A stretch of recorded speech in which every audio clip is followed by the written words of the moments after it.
गुरु राम सिंह जी ने इसका विरोध किया।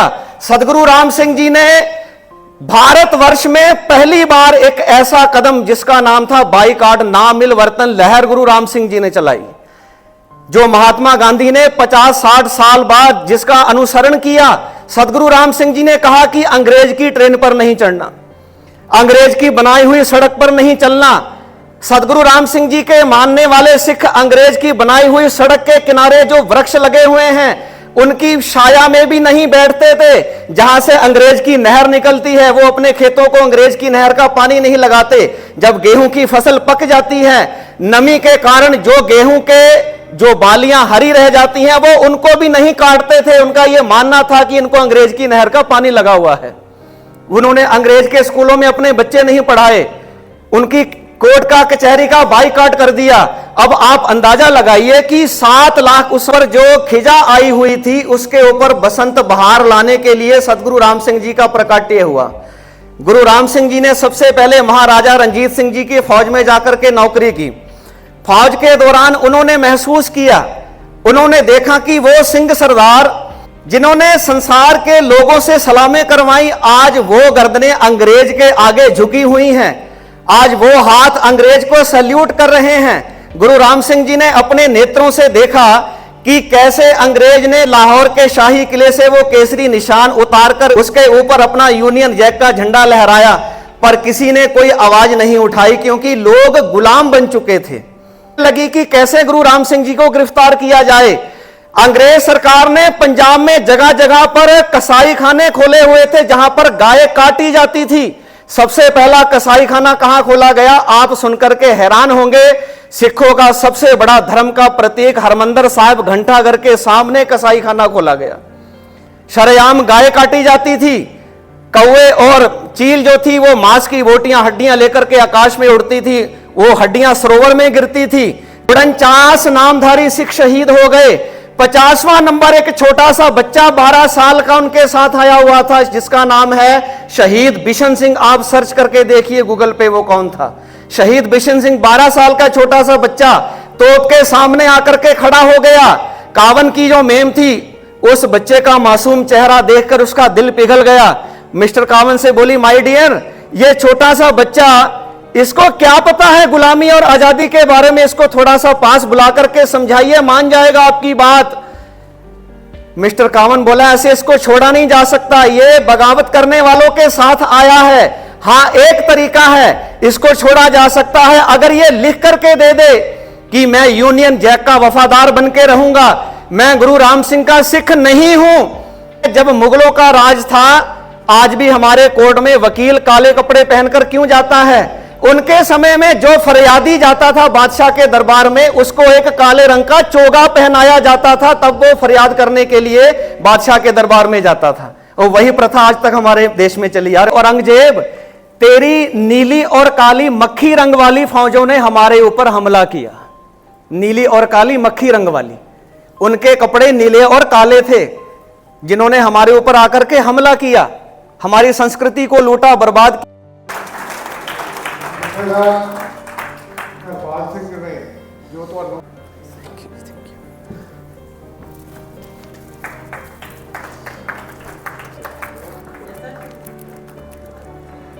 आइए सर, आइए।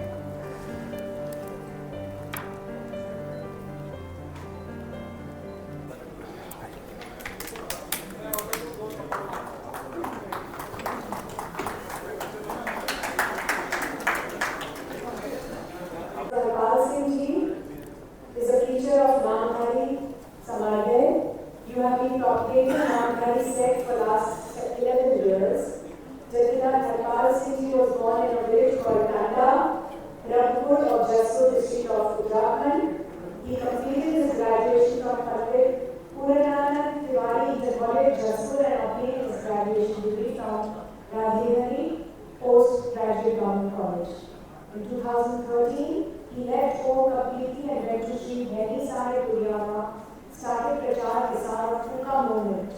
You were a teacher of Dharma Vigyan in Sadguru Pratap Singh Academy, Sri Bheni Sahib, for 10 years. And the topic for discussion is Kuka Andolan and the freedom struggle. Moderated by Dr. Kaushal Kant Mishra and Dr. Kulkarni. Thank you very much, Jafar ji, for coming here and बड़े short notice से ਤੁਸੀਂ ਸਾਡਾ ਨਾ ਨਿਮੰਤਰਣ ਸਵੀਕਾਰ ਕੀਤਾ। ਸਹੀ ਸਾਹਿਬ ਤੁਹਾਡੀ ਬਹੁਤ ਬਹੁਤ ਧੰਨਵਾਦ ਕਿ ਤੁਸੀਂ ਇਹਨਾਂ ਨਾਲ ਸਾਨੂੰ ਮਿਲਾਇਆ। ਮੇਰੇ ਮਨ 'ਚ ਆਇਆ ਸੀ, ਮੈਂ ਦਿੱਲੀੋਂ ਆ ਰਿਹਾ ਸੀ, ਮੇਰੇ ਮਨ 'ਚ ਆਇਆ ਕਿ ਸਾਰੇ ਜਣੇ ਕਹਿੰਦੇ ਸਿਵਲ ਡਿਸੋਬੀਡੀਐਂਸ ਮੂਵਮੈਂਟ स्वदेशी मूवमेंट है, तो कुछ लोग ये कहते हैं नैरेटिव चलता है, कैनेडा 'ਚ भी चलता है, अमेरिका UK 'ਚ चलता है कि भाई वो 1857 की जी म्यूटनी हुई सी उस 'ਚ ना सिखा ने सारा साथ नहीं से दिता। तो ये कई नैरेटिव चलते, तो फिर बाद मैं उन्होंने कहना कि भाई तुम कह के सिखा ने म्यूटनी 'ਚ साथ नहीं से दिता, तो वो म्यूटनी क्यों हो रही सी, क्यों लड़ रहे सी कि सिख तुहाडे नाल करके अंग्रेज़ों को हरा के मुगल शासन फिर वापस ले आते। कभी इस वेलों इस पक्ष तुसीं देखिया सोचे 1857 तो बाद पहला अंदोलन किन्ने किया, कुका मूवमेंट किन्ने जारी, इसका कोई ज्ञान है, कोई इलम है? तो मैं सोचा जब इन्हों नहीं है तो मैं सेठी साहब को रिक्वेस्ट करदा कि भाई आप किसी सज्जन को बुलाओ तो आके इस बारे लोगों को दसे कि स्वदेशी मूवमेंट जो कहते हो गांधी ने चलाया सी, वो गांधी ने तो 40 साल बाद चलाया सी, उस तो पहले तो इन्होंने चलाया। गांधी ने मरण तो बाद भी 1957 तक इन्होंने किसी अंग्रेजी स्कूल च अपने बच्चों को नहीं पढ़ाया। ये चीज़ा जनता को पता चलन कि इस समाज च नामधारी सिखा का कितना योगदान है। इस करके मैं आपको विनती कर रहा कि आप इस पर प्रकाश पाओ। हिंदी में ही गल कर ली सारे शाश्वत भारत संवाद के इस कार्यक्रम में आप सभी को मेरा प्रणाम। मैं उस युग पुरुष की बात करने जा रहा हूँ, श्री सदगुरु राम सिंह जी के बारे में, जिन्होंने भारतवर्ष में पंजाब में कूका मूवमेंट चलाई। अंग्रेज़ों ने एक किताब लिखी है 1000 पीपल 1000 ईयर। उन्होंने इस किताब में पिछले 1000 सालों के उन 1000 आदमियों के नाम लिखे हैं जिन्होंने अपने अपने देश के लिए कोई बलिदान, कोई त्याग किया है, समाज के लिए कोई अच्छा कार्य किया है। इस किताब में भारतवर्ष के 13 आदमियों के नाम आए हैं और पंजाब के अगर किसी युग पुरुष का, किसी महापुरुष का उसमें नाम आया है तो वो हैं श्री सदगुरु राम सिंह जी। कूका मूवमेंट क्यों चलानी पड़ी, क्यों इसकी आवश्यकता हुई? कूका का अर्थ क्या है? कूका का मतलब है कूक, एक पुकार, एक आवाज गुलामी के खिलाफ। सदगुरु राम सिंह जी का प्रकाट्य हुआ लुधियाना के एक छोटे से गांव में, एक बढ़ई परिवार में, जिन्हों आप तरखान कह देने हैं, रामगढ़िया परिवार में। बहुत सादा परिवार, बहुत छोटा सा गांव। उस छोटे से गांव में सदगुरु राम सिंह जी ने अवतार लेकर के पंजाब में गुलामी के खिलाफ, भारतवर्ष की आज़ादी के लिए कूका आंदोलन शुरू किया। इसकी आवश्यकता क्यों पड़ी? जिस समय महाराजा रणजीत सिंह जी का राज था,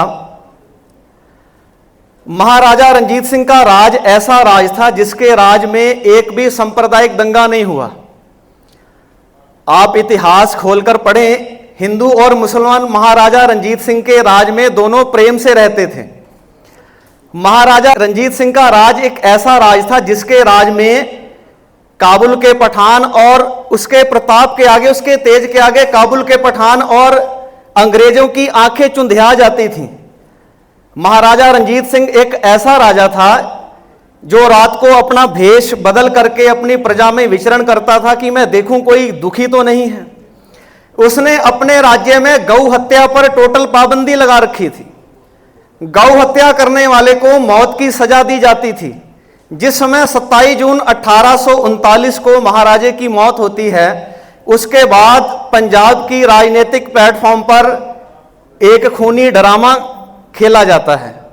तख्त के वारसों के कत्ल किए गए महाराजा रंजीत सिंह के बेटे महाराजा शेर सिंह, महाराजा खड़ग सिंह, उनकी हुकूमतों का समा बहुत तेज रफ्तार से गुजरा। महाराजा रंजीत सिंह की आखिरी निशानी महाराजा दिलीप सिंह को 7 वर्ष की आयु में तख्त पर बिठाया गया। यह नाबालिग था। अंग्रेजों ने कहा कि हम इसके राज के सरप्रस्त हैं। उस समय अंग्रेज आ चुके थे। अंग्रेजों ने कहा कि हम इसके राज के सरप्रस्त हैं। इस सरप्रस्ती का फल क्या निकला? महाराजा रंजीत सिंह की पत्नी महारानी जिंदा को अपने 7 वर्ष के बेटे से अलग करके पहले शेखुपुरे के किले में कैद किया गया, उसके बाद यूपी चुनार के किलों में कैद कर दिया गया। समा अपनी चाल चलता गया। 10 वर्ष बीत गए। 29 मार्च 1849 को सुबह 7 बजे का टाइम है। आज के दिन महाराजा दिलीप सिंह पंजाब के तख्त पर आखिरी बार बैठा। सभी दरबारियों के चेहरे मुरझाए हुए हैं। दरबारियों के चेहरों पर मायूसी है। उनके हाथ में तलवार नहीं, कृपाण नहीं। अंग्रेज ने कृपाण के ऊपर पाबंदी लगा दी। अंग्रेज ने हमारा इतिहास पढ़ा कि ये तो वो कौम है जिनका अगर सर भी कट जाए तो अपने सिर को हाथ पे रख करके ये लड़ लेते हैं। ये वो कौम है बाबा श्याम सिंह अटारी। आप कभी गूगल पर सर्च करके देखिए बाबा श्याम सिंह अटारी कौन था। सबरावा की जंग हुई अंग्रेजों के साथ। बाबा श्याम सिंह अटारी 90 वर्ष के वो बुजुर्ग लड़ते लड़ते मर गए, शहीदी प्राप्त कर गए। अंग्रेजों ने क्या किया?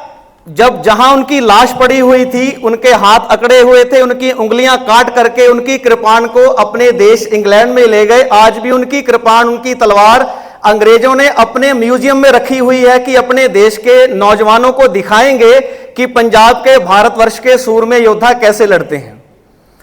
उन्होंने हमारा इतिहास पढ़ रखा था कि जब तक इनके पास कृपाण है, तलवार है, हम इनके ऊपर राज नहीं कर सकते।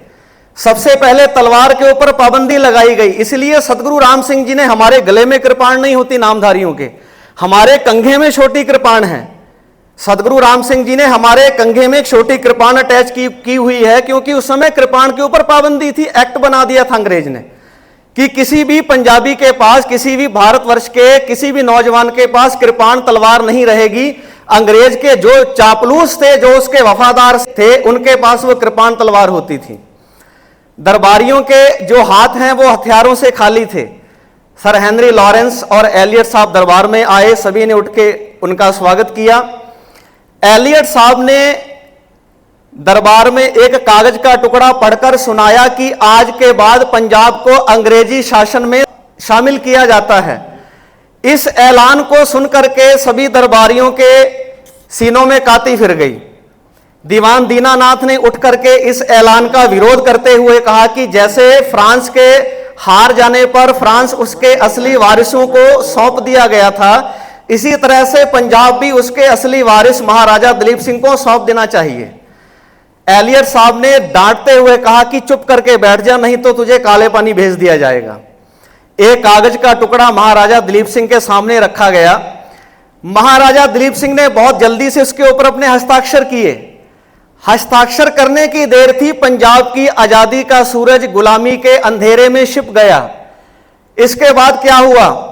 तोपों की आकाश गुंजाऊ गड़गड़ाहट के साथ लाहौर के शाही किले पर झूल रहा केसरी निशान। अंग्रेजों ने वो केसरी निशान उतार करके उसके ऊपर अपना यूनियन जैक का झंडा लहराया, उसको अपने पैरों के नीचे रौंदा। इसके बाद अंग्रेज ने महाराजा रंजीत सिंह का वो बेशकीमती तोशा खाना, जिसको देखने के लिए दूर दूर से देशों विदेशों से लोग आते थे, जिसमें हमारा कोहिनूर हीरा था, वो कोहिनूर हीरा वो अपने देश में ले गए। आज भी इंग्लैंड की महारानी के ताज में हमारा वो हीरा जड़ा हुआ है, वो हमारा था। इसके बाद 31 दिसंबर 1849 को लॉर्ड डलहौजी की स्कीम के अनुसार महाराजा दिलीप सिंह को ईसाई बना करके उसके बाल काट दिए गए, उसके केस को कत्ल कर दिया गया, उसको ईसाई बना करके जहाज पर बिठाकर इंग्लैंड भेज दिया गया। इसके बाद महाराजा दिलीप सिंह दोबारा कभी पंजाब की धरती का, भारतवर्ष की धरती का मुंह नहीं देख सका। वो तरसता रह गया। अपने वतन के लोगों को चिट्ठियां उसने लिखी कि अगर हर हिंदुस्तानी 1 पैसा प्रति महीना, हर पंजाब वासी 1 आना प्रति महीना अगर मुझे दे, तो मैं रूस की फौज लेकर आजाद बादशाह की तरह आऊंगा और अपना राज वापस लूंगा। लेकिन हमारे ही देश के गद्दारों ने उसका कोई साथ नहीं दिया। जहां पंजाब की राजनीतिक अवस्था का पतन हुआ, वहां ही धार्मिक और सामाजिक अवस्था भी बहुत ज्यादा गिर चुकी थी। हमारे समाज में बाल विवाह जैसी कुरीतियां थीं। छोटी उम्र की जो लड़कियां थीं उनकी शादी कर दी जाती थी। विधवा विवाह के ऊपर पूर्ण तौर से पाबंदी थी। विधवा विवाह के ऊपर पाबंदी होने के कारण छोटी छोटी उम्र की विधवाओं का जीवन जो था वो बदतर और नरक बन चुका था। ऐसे समय में सदगुरु राम सिंह जी का प्रकाट्य हुआ बसंत पंचमी वाले दिन, जिस समय ज्ञान की देवी माता सरस्वती का पूजन किया जाता है। ध्यान रखिए, बसंत पंचमी से पहले एक ऋतु और आती है भारतवर्ष में, जिसका नाम है जाड़े की ऋतु, पाले की ऋतु। और इस ऋतु में वृक्षों के जो पत्ते हैं वो झड़ जाते हैं, वृक्ष रुंडमुंड हो जाते हैं, वृक्षों के ऊपर खिजा आ जाती है। इसी तरह से भारतीय संस्कृति के ऊपर जो खिजा आई हुई थी, उसके ऊपर बसंत बहार लाने के लिए सदगुरु राम सिंह जी का प्रकाट्य हुआ। गुरु राम सिंह जी ने सबसे पहले महाराजा रणजीत सिंह जी की फौज में जाकर के नौकरी की। फौज के दौरान उन्होंने महसूस किया, उन्होंने देखा कि वो सिंह सरदार जिन्होंने संसार के लोगों से सलामें करवाई, आज वो गर्दनें अंग्रेज के आगे झुकी हुई हैं, आज वो हाथ अंग्रेज को सैल्यूट कर रहे हैं। गुरु राम सिंह जी ने अपने नेत्रों से देखा कि कैसे अंग्रेज ने लाहौर के शाही किले से वो केसरी निशान उतारकर उसके ऊपर अपना यूनियन जैक का झंडा लहराया, पर किसी ने कोई आवाज नहीं उठाई, क्योंकि लोग गुलाम बन चुके थे। खुदाया कैद ना करना गुलामी व गरीबी का, नुस्खा काम नहीं आता फिर अकल की तबीबी का, मुंह फेर लेते हैं रिश्तेदार व बालम जब बंदे पे वक्त आता है बदनसीबी का। गुलामी ऐसी चीज है, मैं गुलामी का एक उदाहरण आपको दूं। महमूद गजनबी, उसके बारे में हमारी किताबों में लिखा हुआ है, इतना क्रूर बादशाह था, उसके दरवाजे के आगे 1000 हिंदुओं को काट करके फेंका जाता था, तब वो रोटी का एक निवाला अपने मुंह में डालता था। इतना क्रूर बादशाह, मंदिर में जो भगवान राम और कृष्ण की मूर्तियां थी उनको तुड़वा करके वहां पर मस्जिद बनाई गई, और भगवान राम और कृष्ण की मूर्तियों का चूरा बना करके उन लोगों ने वहां लगवाया, जहां वो मस्जिद में अपने शूज उतारते थे, अपने बूट उतारते थे। बाजार में सरेआम गऊ का मांस बिकता था, और ताज्जुब की बात यह है कि तराजू में जहां एक तरफ गऊ का मांस, गाय का मांस बेचा जाता था, वहां बाट जो वट्टे थे वो आजकल वाले बट्टे नहीं थे, भगवान राम और कृष्ण की मूर्तियों को तोड़ करके उनके बाट बना करके वो प्रयोग में लाए जाते थे। यह है गुलामी। गुलामी का एक और उदाहरण दूं, जिस दिन जलियांवाला हत्याकांड हुआ, जनरल एडवायर निर्दोष लोगों के ऊपर गोलियां चलाने का आदेश दे दिया। लोगों ने कुएं में छलांग लगाई, कोई दीवारों के ऊपर चढ़ करके अपनी जान बचाने की कोशिश कर रहा था। एक छोटा दरवाजा था जिसमें से लोग निकल करके बाजार वाली सड़क की ओर दौड़ रहे थे। एक अंग्रेजन लेडी जिसका नाम इतिहास में आया है मिस शेरवुड, वो बाजार का कोई सामान खरीद करके अपने घर जा रही थी। जब इसने भीड़ को अपनी ओर आते हुए देखा, ये डर गई, ये लेट गई, भीड़ इसके ऊपर से चलती रही, और ये अपनी कोनियों के आसरे, कोनियों के सहारे रेंग रेंग के अपने घर पहुंची। अगला दिन चढ़ा, सवेर हुई, अंग्रेज अफसर के सामने जाकर मिस शेरवुड रोई कि राज करने वाली एक लेडी को रेंग रेंग के अपनी कोनियों के आसरे अपने घर तक पहुंचना पड़ा, मैंने बड़ी मुश्किल से अपनी जान बचाई। अंग्रेज अफसर हैरान हुआ कि राज करने वाली कौम की एक लेडी के साथ ऐसा सलूक। उसने कानून बना दिया कि आज के बाद 1 महीने तक इस बाजार वाली रोड से सारे हिंदुस्तानी कोनियों के सहारे रेंग रेंग के जाएंगे, और उनको जाना पड़ा क्योंकि वो गुलाम थे। यह है गुलामी का उदाहरण। सदगुरु राम सिंह जी ने देखा पंजाब के लोग, भारतवर्ष के लोग गुलाम हो चुके हैं। सदगुरु राम सिंह जी ने फौज की नौकरी का त्याग किया, भैणीसा वापस आए, और 12 अप्रैल 1857, ध्यान दीजिए, इससे 2 दिन पहले 10 अप्रैल 1857 को मंगल पांडे की क्रांति हुई। उसके 2 दिन बाद सदगुरु राम सिंह जी ने वैसाखी वाले दिन 12 अप्रैल 1857 को श्री भैणी साहिब में एक सफेद रंग का झंडा लहरा करके गुलामी के खिलाफ, देश की आजादी के लिए एक कूक मारी, एक आवाज उठाई, जिसको कूका आंदोलन कहा गया, जिसको कूका मूवमेंट कहा गया। सदगुरु राम सिंह जी ने अपने फौज के साथियों को एकत्र किया, गांव गांव जाकर सदगुरु राम सिंह जी ने प्रचार शुरू किया। सदगुरु राम सिंह जी ने नौजवानों को गांव गांव जाकर प्रचार प्रसार करना शुरू किया। सदगुरु राम सिंह जी किसी भी पहलू पर बोलते थे, अगर धार्मिक पहलू पर बोलते थे तो बड़े बड़े आलम फाजल, बड़े बड़े विद्वानों की उंगलियां उनके मुंह में पड़ी रह जाती थीं। अगर सदगुरु राम सिंह जी कहीं हुब्बे वतनी पर बोलते थे तो पल में ही वतन के बाशिंदे को गुलामी के खिलाफ ऐसे तैयार कर देते थे कि वो वतन के ऊपर मर मिटने को तैयार हो जाता था। जब कभी सदगुरु राम सिंह जी मौज में आते तो प्रचार करते, पंजाब वासियों जागो, हिंदू वासियों जागो, तुम गुलाम हो चुके हो, अंग्रेज तुम्हारी इज्जत के साथ खेल रहा है, अंग्रेज ने तुम्हारी इज्जत को पैरों में रोल दिया है, गुलामी के सोने के मंदिर से आजादी की टूटी हुई झोपड़ी कहीं अच्छी है, जागो, तुम्हें पांडवों की आत्माएं, हरि सिंह नलुआ, बंदा बहादुर की आत्माएं तुम्हें पुकार पुकार के कह रही हैं, जागो जवानों, जान प्यारी जवानी वतन पे लाओ, नशे में नाश ना करना ये निशानी वतन पे लाओ, आतशे गुलामी में जलाओ ना जवानी को, ताकते तूफानी ये तूफानी वतन पे लाओ, ख्याले गुलामी नौजवान बदल दे, तू भारत के अदू मेहमान बदल दे, तुझको कसम है जिमी आसमां की, तू गैरों के बालम निशान बदल दे। ऐसा प्रचार गुरु राम सिंह जी ने पूरे पंजाब में ऐसा प्रचार किया, 10 साल में 7 लाख लोग, यह बहुत आश्चर्य की बात है, 10 साल में 7 लाख लोग, 7 लाख घर सदगुरु राम सिंह जी की कूका मूवमेंट के साथ जुड़ गए, उनके झंडे के नीचे आकर के खड़े हो गए। सदगुरु राम सिंह जी ने देखा कि अंग्रेज दोनों हाथों से हिंदुस्तान को, भारत को लूट रहा है। जब अंग्रेज भारत आया तो अंग्रेज ने क्या काम किया, पुल बनाकर करके दिए लोगों को, सड़कें बनाकर दी, नहरें बनाकर दी। लोगों ने कहा यार ये तो राज ही बहुत बढ़िया है, बड़ा अच्छा राज है।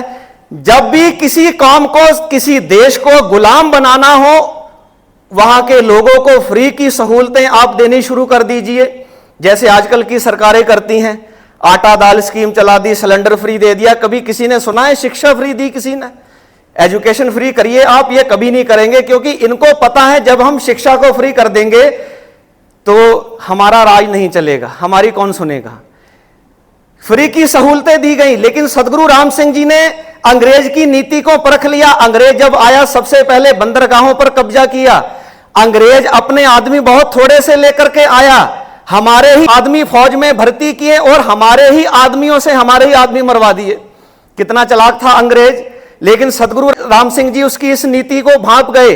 अंग्रेज ने अपनी मिलें लगाई, सड़कें बनाई, नहरें बनाई, अपनी कचहरी कोर्ट बनाए, अपनी ट्रेन शुरू की, अपने स्कूल शुरू किए। और अगर हम उनके स्कूलों में बच्चे पढ़ाते हैं, उनकी कचहरी में जाते हैं, कोर्ट में जाते हैं, उनकी बनाई हुई सड़क पर चलते हैं, उनकी नहर का पानी अपने खेत में लगाते हैं, तो इसका सीधा सीधा मतलब यह है कि हमने उनकी गुलामी को स्वीकार कर लिया है। पर गुरु राम सिंह जी ने इसका विरोध किया। सदगुरु राम सिंह जी ने भारतवर्ष में पहली बार एक ऐसा कदम जिसका नाम था बाईकाट, ना मिलवर्तन लहर गुरु राम सिंह जी ने चलाई, जो महात्मा गांधी ने 50-60 साल बाद जिसका अनुसरण किया। सदगुरु राम सिंह जी ने कहा कि अंग्रेज की ट्रेन पर नहीं चढ़ना, अंग्रेज की बनाई हुई सड़क पर नहीं चलना। सदगुरु राम सिंह जी के मानने वाले सिख अंग्रेज की बनाई हुई सड़क के किनारे जो वृक्ष लगे हुए हैं उनकी छाया में भी नहीं बैठते थे। जहां से अंग्रेज की नहर निकलती है, वो अपने खेतों को अंग्रेज की नहर का पानी नहीं लगाते। जब गेहूं की फसल पक जाती है, नमी के कारण जो गेहूं के जो बालियां हरी रह जाती हैं, वो उनको भी नहीं काटते थे। उनका यह मानना था कि इनको अंग्रेज की नहर का पानी लगा हुआ है। उन्होंने अंग्रेज के स्कूलों में अपने बच्चे नहीं पढ़ाए, उनकी कोर्ट का, कचहरी का बाईकाट कर दिया। अब आप अंदाजा लगाइए कि 7 लाख, उस समय पंजाब की गिनती 18 लाख थी, 40% आदमियों ने किसी सरकार का बहिष्कार कर दिया, बाईकाट कर दिया। आप हिसाब लगाइए, अगर अंग्रेज सरकार को किसी चीज पे 1 पैसा भी बचता है तो कितना बड़ा नुकसान हुआ। सदगुरु राम सिंह जी ने ऐसा हथियार पंजाब वासियों को दिया, अंग्रेज सरकार हिल गई। विक्टोरिया, महारानी विक्टोरिया की चिट्ठी आती है इंग्लैंड से कमिश्नर फॉर साइंस को लुधियाना में कि ये पंजाब में कौन सी नई मूवमेंट शुरू हो गई, कूका मूवमेंट। कौन है सदगुरु राम सिंह, इसका जल्दी से कोई बंदोबस्त करो। अंग्रेज सरकार कोई बहाना ढूंढने लगी कि कैसे गुरु राम सिंह जी को गिरफ्तार किया जाए। अंग्रेज सरकार ने पंजाब में जगह जगह पर कसाई खाने खोले हुए थे जहां पर गाय काटी जाती थी। सबसे पहला कसाई खाना कहां खोला गया, आप सुनकर के हैरान होंगे, सिखों का सबसे बड़ा धर्म का प्रतीक हरमंदिर साहिब घंटाघर के सामने कसाई खाना खोला गया। शरेआम गाय काटी जाती थी, कौवे और चील जो थी वो मांस की बोटियां हड्डियां लेकर के आकाश में उड़ती थी, वो हड्डियां सरोवर में गिरती थी। दूसरा कसाई खाना रायकोट में खोला गया जहां गुरु गोविंद सिंह जी का गुरुद्वारा बनाया हुआ था।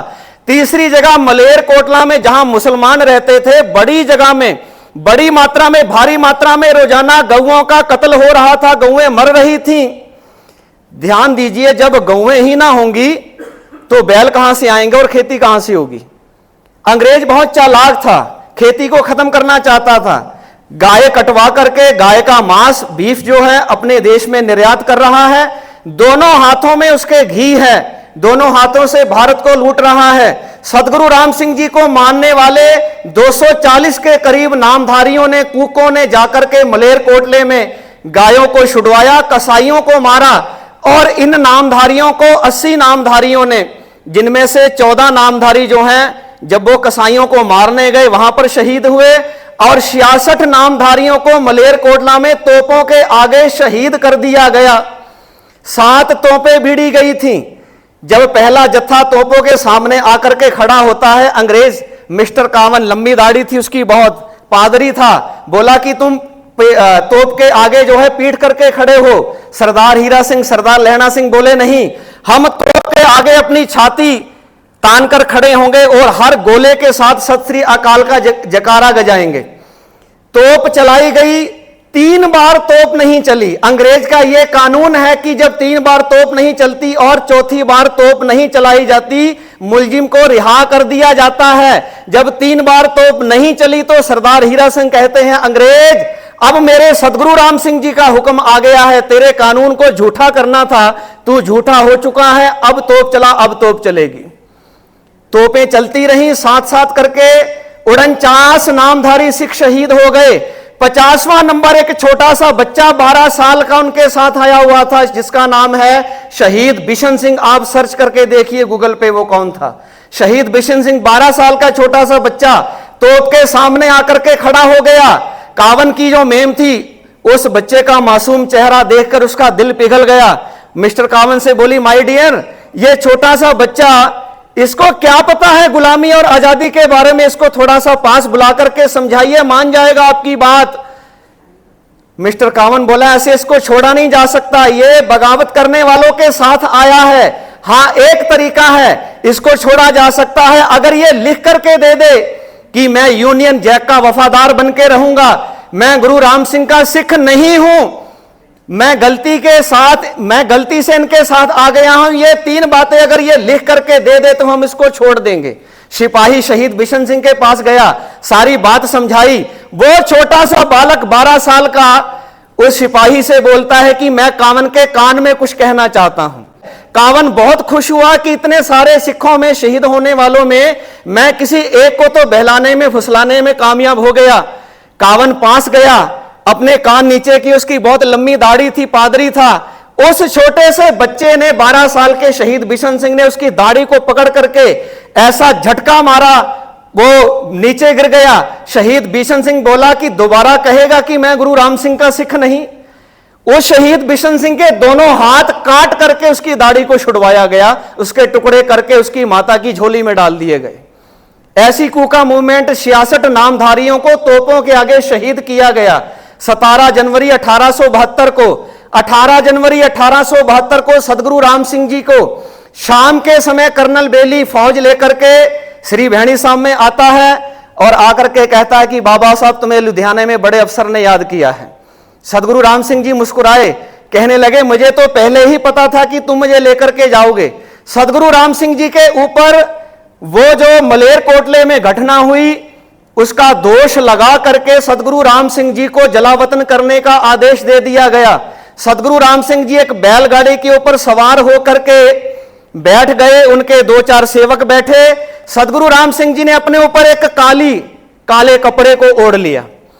याद रखिए, मैं आपको एक बात बता दूं, नामधारी धर्म में, नामधारी संप्रदाय में हम काला और नीला कपड़ा नहीं पहनते। क्यों? काला और नीला कपड़ा हमारे हिंदुस्तान में, भारतवर्ष में था ही नहीं। नीला कपड़ा जो है ये तुर्क लोग आए, ये लेकर के आए। कभी जब नीला कपड़ा बनता था तो उसमें नील में रंग ही नहीं चढ़ता था जब तक उसमें गाय का खून नहीं डाला जाता था। नीले कपड़े में गाय का खून डाला जाता था तब वो नील पक्का होता था। इसलिए नामधारी आज भी नीला कपड़ा नहीं पहनते हैं और काले कपड़े को अपना रोष और दुख का प्रतीक माना गया है। आप कंस के कपड़े देखिए, दुर्योधन के कपड़े देखिए काले रंग के, किलबिश के शक्तिमान तो आपने सभी ने देखा होगा ना सीरियल, किलबिश के कपड़े काले रंग के, ये बुराई का प्रतीक माना गया है। दुर्योधन के कपड़े देख लीजिए काले रंग के। पुरातन समय में जब मुगलों का राज था, आज भी हमारे कोर्ट में वकील काले कपड़े पहनकर क्यों जाता है? उनके समय में जो फरियादी जाता था बादशाह के दरबार में, उसको एक काले रंग का चोगा पहनाया जाता था, तब वो फरियाद करने के लिए बादशाह के दरबार में जाता था। और वही प्रथा आज तक हमारे देश में चली आ रही है, हम उसको ही नहीं बदल पाए। सदगुरु राम सिंह जी लुधियाना पहुंचते हैं, कमिश्नर फोर्साइथ आया, मजाक से कहने लगा, बाबा राम सिंह अब ये बगावत की लड़ाई कौन लड़ेगा, क्योंकि आपको तो हम जलावतन कर रहे हैं। गुरु राम सिंह जी ने कहा, अंग्रेज तू एक राम सिंह को लेके जा रहा है, मैंने घर घर राम सिंह पैदा कर दिया है। मैंने पंजाब की हवा में ऐसी आग लगा दी है, घर घर से तेरे खिलाफ आवाज उठेगी और तुझे ये देश छोड़ करके जाना पड़ेगा। तू तो मुझे जाड़ों में 18 जनवरी उस समय जाड़े थे, तू तो मुझे ठंड की ऋतु में जाड़े में लेके जा रहा है और मैं तुझे गर्मियों में निकालूंगा और उल्टे पैर तुझे जहाज पर चढ़ाऊंगा। गुरु राम सिंह जी का यह वचन सत्य हुआ। जब अंग्रेज भारत को छोड़ करके जाता है, कलकत्ता बंदरगाह से उल्टे पैर उसको जहाज पर चढ़ाया गया। आप इतिहास पढ़ के देख लीजिए। गुरु राम सिंह जी उनको एक स्पेशल ट्रेन में बिठा करके इलाहाबाद प्रयागराज के किले में कैद कर दिया गया। उसके बाद वहां से ले जाकर के रंगून बर्मा में उस बंगले में कैद कर दिया गया जिस बंगले में आखिरी मुगल बादशाह बहादुर शाह जफर को अंग्रेज ने कैद किया था।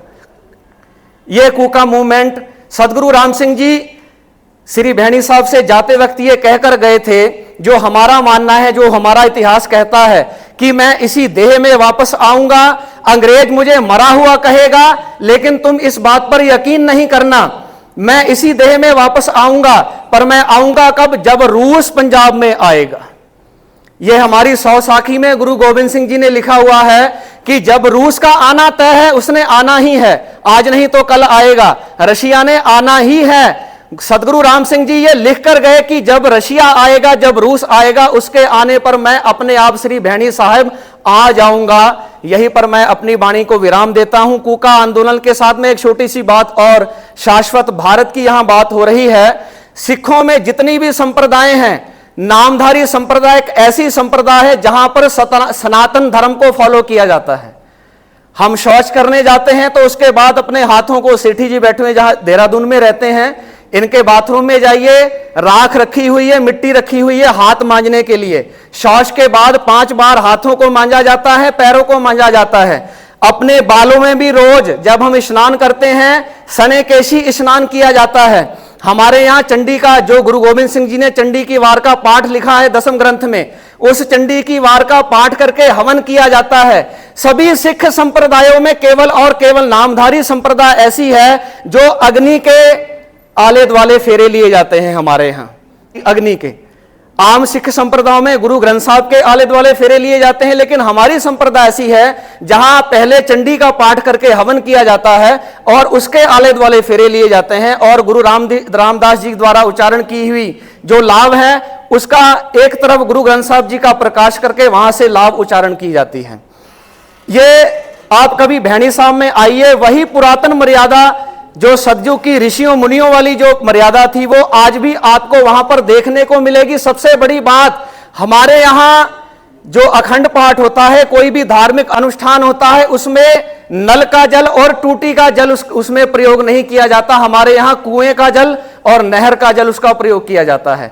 टूटी का जल और नल का, ये टूटी और नल अंग्रेज लेकर के आया, ये हमारी चीजें नहीं है। हम नामधारी बाजार से कोई चीज नहीं खाते। हम भैणी साहब सुबह 6 बजे चले और 1 बजे आकर के सेठी जी के घर हमने यहाँ दोपहर को खाना खाया। हम बाजार की कोई चीज, क्योंकि वो शुद्ध नहीं है, उसने कैसे बनाई, वो हाथ में तंबाकू मल रहा है। आपके पद्म पुराण में लिखा हुआ है कि जो पंडित तंबाकू खा रहा है, खिमा करना मुझे, अगर कोई तंबाकू खाता है मेरे को माफ कर देना, पद्म पुराण में लिखा हुआ है, जो सिगरेट पीता है वो भी कृपा करके ध्यान दीजिए। पद्म पुराण का लिखारी पंडित वेद व्यास जी कह रहे हैं, विजया एकांत कल्पंत। विजया माने होता है भांग, भांग का नशा, नशा करने वाले का एक जन्म बेकार चला गया। विजया एकंच कल्पंत 10 कल्पंत नागनी, नागनी बोलते हैं अफीम को। अफीम खाने वाले के 10 जन्म बेकार चले गए। दोबारा फिर अगर मनुष्य बन के आ जाए, लेकिन उस अफीम के नशे का असर अगले 10 जन्मों में भी रहेगा। तीसरी बात, वारने सहंसर कल्पंत। वारने बोलते शराब को, शराब का नशा 1000 जन्मों तक रहता है।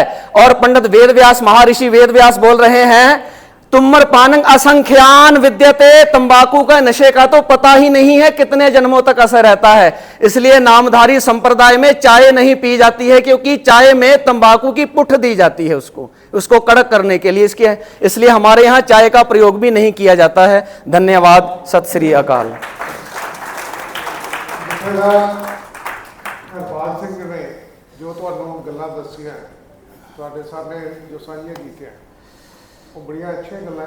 ਇਹ ਮੇਰਾ ਖਿਆਲ ਹੈ ਕਾਫੀ ਲੋਕਾਂ ਨੂੰ ਇੱਥੇ ਨਹੀਂ ਪਤਾ ਹੋਣਗੀਆਂ। ਇੱਕ ਚੀਜ਼ ਇਹਨਾਂ ਨੇ ਕਹੀ ਕਿ ਨੀਲਾ ਤੇ ਕਾਲਾ ਵਸਤਰ ਜਿਹੜਾ ਹੈਗਾ ਉਹ ਅਸੀਂ ਨਹੀਂ ਯੂਜ਼ ਕਰਦੇ, ਉਹਨਾਂ ਦਾ ਰੀਜ਼ਨ ਦੱਸਿਆ। ਇੱਕ ਕਿਤਾਬ ਹੈਗੀ, ਉਹਦਾ ਨਾਮ ਹੈਗਾ ਦ ਬਿਟਰੇਲ ਆਫ ਬੰਦਾ ਬਹਾਦਰ। MS ਚਾਂਦਲਾ ਨੇ ਉਹ ਕਿਤਾਬ ਲਿਖੀ ਹੈ। ਉਸ ਕਿਤਾਬ 'ਚ मैं पंजाबी नहीं पढ़ सकता, तो मैं जी इंग्लिश की किताब है उस जो मैं पढ़िया वो दस रहा। उस उन्होंने लिखा है, गुरु गोबिंद सिंह ने लिखा है, नीले वस्त्र उतारे कपड़े फाड़े। वाह। नीले वस्त्र उतारे कपड़े फाड़े, तुर्क अफगान अमल गया। हाँ जी। ये उन्होंने कहा सी। तो उस तो बाद उन्होंने नीले वस्त्र गुरु गोबिंद सिंह का जो दिखाते हैं वो हो रहा है। ये जो सफेद पाते हैं ना, तो गुरु गोबिंद सिंह की वाणी च है, उन्होंने किताब च लिखा है। बहुत बहुत धन्यवाद तुसीं इत्थे आए। जब गुरु गोविंद सिंह जी बादशाह, एक लास्ट बात, गुरु गोविंद सिंह जी बादशाह औरंगजेब को जफरनामा लिखते हैं। इस बात का वो उसमें जिक्र कर रहे हैं, बरंगे मगस शाह पोश आमदंद, बरक बारगी दर खरोस आमदंद। औरंगजेब, तेरी नीली और काली मक्खी रंग वाली फौजों ने हमारे ऊपर हमला किया। नीली और काली मक्खी रंग वाली, उनके कपड़े नीले और काले थे, जिन्होंने हमारे ऊपर आकर के हमला किया, हमारी संस्कृति को लूटा, बर्बाद किया, और हम उन्हीं को फॉलो कर रहे हैं। Thank you so much.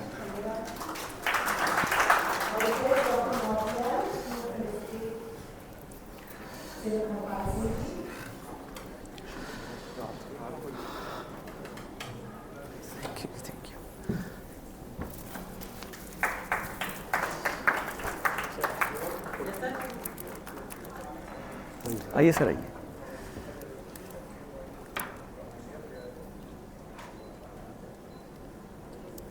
बहुत बहुत धन्यवाद सर, थैंक यू। बहुत अच्छा।